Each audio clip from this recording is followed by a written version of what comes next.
As is the answer to many investment-related questions, it depends. It's important to firstly take a step back and try to understand why the fund is underperforming. If it's because the region it invests in or its investment style is out of favour, then a period of subdued short-term performance can perhaps be forgiven.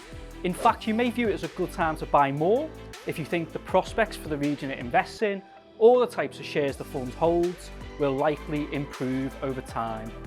Tactically buying an out-of-form performer is particularly relevant for investment trusts. Investment trusts that fall to discounts can potentially be a good opportunity to pick up a bargain. If, however, it's been a favourable market backdrop for the fund and it has still notably underperformed peers, for example through making some bad stock picks, then investors need to weigh up whether to hold on in the hope performance improves or hit the sell button. Ultimately, it's a judgment call that you can only make yourself. There are two things that may help investors decide whether to hold or fold.